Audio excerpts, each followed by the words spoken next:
यूहन्ना दी राई अंजील ਉਹਦਾ 5ਵਾਂ ਬਾਬ। ਉਹਦੇ ਬਾਅਦੋਂ ਯਹੂਦੀਆਂ ਦੀ ਈਦ ਸੀ ਅਤੇ ਯਿਸੂ ਯਰੂਸ਼ਲਮ ਨੂੰ ਗਿਆ। ਅਤੇ ਯਰੂਸ਼ਲਮ ਵਿੱਚ ਭੇਡਾਂ ਵਾਲੇ ਦਰਵਾਜ਼ੇ ਦੇ ਕੋਲ ਇੱਕ ਹੌਜ਼ ਹੈ, ਜਿਹਨੂੰ ਇਬਰਾਨੀ ਬੋਲੀ ਵਿੱਚ ਬੈਤ ਹਸਦਾ ਆਖਦੇ ਨੇ, ਜਿਹਦੇ 5 ਬਰਾਂਡੇ ਨੇ। ਉਹਨਾਂ ਵਿੱਚ ਰੋਗੀਆਂ ਅਤੇ ਅੰਨ੍ਹਿਆਂ ਅਤੇ ਲੰਗਿਆਂ ਅਤੇ ਸੁੱਕਿਆਂ ਹੋਇਆਂ ਦੀ ਭੀੜ ਹੈ, ਜਿਹੜੀ ਪਾਣੀ ਦੇ ਹਿੱਲਣ ਦੀ ਉਡੀਕ ਵਿੱਚ ਪਈ ਰਹਿੰਦੀ ਸੀ, ਕਿਉਂ ਜੋ ਖੁਦਾਵੰਦ ਦਾ ਫਰਿਸ਼ਤਾ ਹੌਜ਼ ਉੱਤੇ ਉਤਰ ਕੇ ਪਾਣੀ ਹਿਲਾਉਂਦਾ ਹੁੰਦਾ ਸੀ। ਪਾਣੀ ਹਿਲਦਿਆਂ ਹੀ ਜਿਹੜਾ ਵੀ ਪਹਿਲਾਂ ਉਤਰਦਾ ਸੋ ਉਹ ਸ਼ਿਫਾ ਪਾਉਂਦਾ, ਭਾਵੇਂ ਉਹਦੀ ਕੋਈ ਵੀ ਬਿਮਾਰੀ ਕਿਉਂ ਨਾ ਹੁੰਦੀ। ਅਤੇ ਉੱਥੇ ਇੱਕ ਬੰਦਾ ਸੀ ਜਿਹੜਾ 38 ਵਰ੍ਹਿਆਂ ਤੋਂ ਰੋਗੀ ਸੀ। ਯਿਸੂ ਉਹਨੂੰ ਪਿਆ ਹੋਇਆ ਵੇਖ ਕੇ ਅਤੇ ਇਹ ਜਾਣ ਕੇ ਕਿ ਭਈ ਉਹ ਚਰੋਕਣਾ ਪਿਆ ਹੋਇਆ ਹੈ, ਉਹਨੂੰ ਆਖਿਆ, ਤੂੰ ਵੱਲ ਹੋਣਾ ਚਾਹੁੰਦਾ ਹੈ? ਉਸ ਰੋਗੀ ਉਹਨੂੰ ਜਵਾਬ ਦਿੱਤਾ, ਐ ਖੁਦਾਵੰਦ, ਮੇਰਾ ਕੋਈ ਬੰਦਾ ਨਹੀਂ ਭਈ ਜਦੋਂ ਪਾਣੀ ਹਿਲਾਇਆ ਜਾਏ ਅਤੇ ਮੈਨੂੰ ਹੌਜ਼ ਵਿੱਚ ਉਤਾਰ ਦੇ, ਪਰ ਜਿੰਨਾ ਚਿਰ ਮੈਂ ਜਾਣਾ ਦੂਜਾ ਮੇਰੇ ਤੋਂ ਪਹਿਲਾਂ ਉਤਰ ਪੈਂਦਾ ਹੈ। ਯਿਸੂ ਨੂੰ ਆਖਿਆ, ਉੱਠ ਅਤੇ ਆਪਣੀ ਮੰਜੀ ਚੁੱਕ ਅਤੇ ਟੁਰ ਪਓ। ਉਸੇ ਹੀ ਵੇਲੇ ਉਹ ਬੰਦਾ ਚੰਗਾ ਹੋ ਗਿਆ ਅਤੇ ਆਪਣੀ ਮੰਜੀ ਚੁੱਕ ਕੇ ਟੁਰ ਪਿਆ। ਅਤੇ ਉਸ ਦਿਨ ਸਬਤ ਸੀ, ਇਸ ਕਰਕੇ ਯਹੂਦੀਆਂ ਉਹਨੂੰ ਜਿਹੜਾ ਚੰਗਾ ਹੋਇਆ ਸੀ ਆਖਿਆ, ਅੱਜ ਸਬਤ ਦਾ ਦਿਨ ਹੈ, ਤੈਨੂੰ ਮੰਜੀ ਚੁੱਕਣੀ ਨਹੀਂ ਚਾਹੀਦੀ ਸੀ। ਉਸ ਉਹਨਾਂ ਨੂੰ ਜਵਾਬ ਦਿੱਤਾ, ਭਈ ਜਿਸ ਮੈਨੂੰ ਚੰਗਾ ਕੀਤਾ ਉਸੇ ਮੈਨੂੰ ਆਖਿਆ, ਆਪਣੀ ਮੰਜੀ ਚੁੱਕ ਅਤੇ ਟੁਰ ਪਓ। ਤਦ ਉਹਨਾਂ ਨੂੰ ਉਹਨੇ ਪੁੱਛਿਆ, ਉਹ ਕਿਹੜਾ ਬੰਦਾ ਹੈ ਜਿਸ ਤੈਨੂੰ ਆਖਿਆ ਭਈ ਆਪਣੀ ਮੰਜੀ ਚੁੱਕ ਅਤੇ ਟੁਰ ਪਓ? ਪਰ ਉਹ ਜਿਹੜਾ ਵੱਲ ਹੋਇਆ ਸੀ ਨਹੀਂ ਸੀ ਜਾਣਦਾ ਭਈ ਉਹ ਕੌਣ ਹੈ, ਕਿਉਂ ਜੋ ਉਸ ਥਾਂ ਭੀੜ ਸੀ, ਅਤੇ ਇਸ ਵਾਸਤੇ ਯਿਸੂ ਲਾਂਭੇ ਹੋ ਗਿਆ ਸੀ। ਉਹਦੇ ਬਾਅਦੋਂ ਯਿਸੂ ਨੂੰ ਹੈਕਲ ਵਿੱਚ ਵੇਖ ਕੇ ਉਹਨੂੰ ਆਖਿਆ, ਵੇਖ ਤੂੰ ਚੰਗਾ ਹੋ ਗਿਆ ਹੈ, ਮੁੜ ਗੁਨਾਹ ਨਾ ਕਰੀ, ਮਤੇ ਤੇਰੇ ਉੱਤੇ ਉਦੋਂ ਬਹੁਤੀ ਖਰਾਬੀ ਆ ਪਵੇ। ਉਹ ਬੰਦਾ ਟੁਰ ਗਿਆ ਅਤੇ ਯਹੂਦੀਆਂ ਨੂੰ ਖਬਰ ਦਿੱਤੀ, ਭਈ ਜਿਸ ਮੈਨੂੰ ਚੰਗਾ ਕੀਤਾ ਸੀ ਉਹ ਯਿਸੂ ਹੈ। ਅਤੇ ਇਸ ਗੱਲੇ ਯਹੂਦੀ ਯਿਸੂ ਦੇ ਮਗਰ ਪਏ, ਕਿਉਂ ਜੋ ਉਹ ਅਜੇ ਕੰਮ ਸਬਤ ਨੂੰ ਕਰਦਾ ਸੀ। ਪਰ ਯਿਸੂ ਜਵਾਬ ਦਿੱਤਾ, ਮੇਰਾ ਬਾਪ ਹੁਣ ਤੀਕਰ ਕੰਮ ਕਰਦਾ ਹੈ ਅਤੇ ਮੈਂ ਵੀ ਕੰਮ ਕਰਨਾ।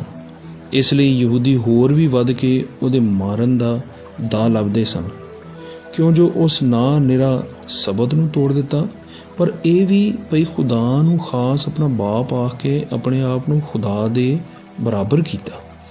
ਇਸ ਵਾਸਤੇ ਯਿਸੂ ਉਹਨਾਂ ਨੂੰ ਜਵਾਬ ਦਿੱਤਾ, ਮੈਂ ਤੁਹਾਨੂੰ ਸੱਚ ਆਖਣਾ, ਭਈ ਪੁੱਤਰ ਆਪ ਤੋਂ ਕੁਝ ਨਹੀਂ ਕਰ ਸਕਦਾ, ਪਰ ਜੋ ਕੁਝ ਉਹ ਬਾਪ ਨੂੰ ਕਰਦਿਆਂ ਵੇਖਦਾ ਹੈ, ਕਿਉਂ ਜੋ ਜਿਹੜੇ ਕੰਮ ਉਹ ਕਰਦਾ ਹੈ ਪੁੱਤਰ ਵੀ ਉਸੇ ਤਰ੍ਹਾਂ ਕਰਦਾ ਹੈ, ਕਿਉਂ ਜੋ ਬਾਪ ਪੁੱਤਰ ਨੂੰ ਪਿਆਰ ਕਰਦਾ ਹੈ ਅਤੇ ਸਾਰੇ ਕੰਮ ਜਿਹੜੇ ਉਹ ਆਪ ਕਰਦਾ ਹੈ ਉਹਨੂੰ ਵਿਖਾਉਂਦਾ ਹੈ, ਅਤੇ ਉਹ ਉਹਨਾਂ ਨਾਲੋਂ ਵੱਡੇ ਕੰਮ ਉਹਨੂੰ ਵਿਖਾਲੇਗਾ। ਭਈ ਤੁਸੀਂ ਅਚੰਭੇ ਵਿੱਚ ਨਾ ਪਵੋ, ਕਿਉਂ ਜੋ ਜਿਵੇਂ ਬਾਪ ਮੁਰਦਿਆਂ ਨੂੰ ਉਠਾਉਂਦਾ ਅਤੇ ਜਵਾਲਦਾ ਹੈ, ਉਵੇਂ ਪੁੱਤਰ ਵੀ ਜਿਨ੍ਹਾਂ ਨੂੰ ਚਾਹੁੰਦਾ ਹੈ ਜਵਾਲਦਾ ਹੈ। ਕਿਉਂ ਜੋ ਬਾਪ ਕਿਸੇ ਦੀ ਅਦਾਲਤ ਨਹੀਂ ਕਰਦਾ, ਪਰ ਉਸ ਸਾਰੀ ਅਦਾਲਤ ਪੁੱਤਰ ਦੇ ਸਪੁਰਦ ਕੀਤੀ ਹੈ, ਤਾਂ ਜੋ ਸਭ ਲੋਕ ਪੁੱਤਰ ਦੀ ਇੱਜ਼ਤ ਕਰਨ, ਜਿਵੇਂ ਬਾਪ ਦੀ ਇੱਜ਼ਤ ਕਰਦੇ ਨੇ। ਜਿਹੜਾ ਪੁੱਤਰ ਦੀ ਇੱਜ਼ਤ ਨਹੀਂ ਕਰਦਾ ਉਹ ਬਾਪ ਦੀ ਵੀ ਜਿਸ ਉਹਨੂੰ ਘੱਲਿਆ ਇੱਜ਼ਤ ਨਹੀਂ ਕਰਦਾ।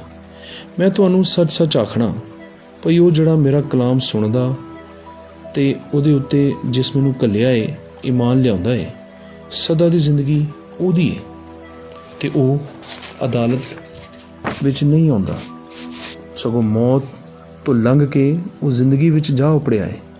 ਮੈਂ ਤੁਹਾਨੂੰ ਸੱਚ ਆਖਣਾ, ਭਈ ਉਹ ਘੜੀ ਆਉਂਦੀ ਏ ਅਤੇ ਹੋਣੀ ਹੈ, ਜਦੋਂ ਮੁਰਦੇ ਖੁਦਾ ਦੇ ਪੁੱਤਰ ਦੀ ਆਵਾਜ਼ ਸੁਣਨਗੇ, ਅਤੇ ਜਿਹੜੇ ਸੁਣਨਗੇ ਜੀਉ ਪੈਣਗੇ।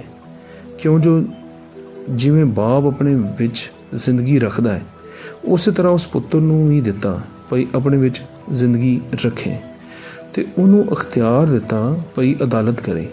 ਇਸ ਲਈ ਭਈ ਉਹ ਇਬਨੇ ਆਦਮ ਹੈ, ਇਸ ਗੱਲੋਂ ਹੈਰਾਨ ਨਾ ਹੋਵੋ, ਕਿਉਂ ਜੋ ਉਹ ਘੜੀ ਆਉਂਦੀ ਹੈ ਜਦੋਂ ਸਾਰੇ ਜਿਹੜੇ ਕਬਰਾਂ ਵਿੱਚ ਨੇ ਉਹਦੀ ਆਵਾਜ਼ ਸੁਣਨਗੇ ਅਤੇ ਬਾਹਰ ਨਿਕਲ ਆਉਣਗੇ, ਜਿਨ੍ਹਾਂ ਨੇਕੀ ਕੀਤੀ ਜ਼ਿੰਦਗੀ ਦੀ ਕਿਆਮਤ ਲਈ, ਅਤੇ ਜਿਨ੍ਹਾਂ ਭੈੜੇ ਕੰਮ ਕੀਤੇ ਅਦਾਲਤ ਦੀ ਕਿਆਮਤ ਦੇ ਲਈ ਮੈਂ ਆਪਣੇ ਆਪ ਕੁਝ ਨਹੀਂ ਕਰ ਸਕਦਾ।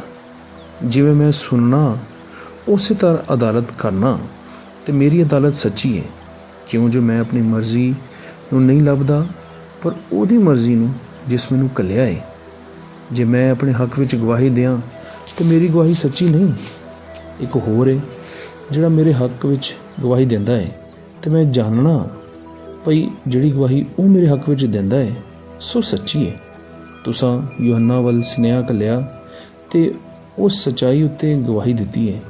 ਮੈਂ ਤਾਂ ਬੰਦਿਆਂ ਵੱਲੋਂ ਗਵਾਹੀ ਨਹੀਂ ਲੈਂਦਾ, ਪਰ ਮੈਂ ਇਹ ਗੱਲਾਂ ਆਖਣਾ ਤਾਂ ਜੋ ਤੁਸੀਂ ਬਚ ਜਾਓ।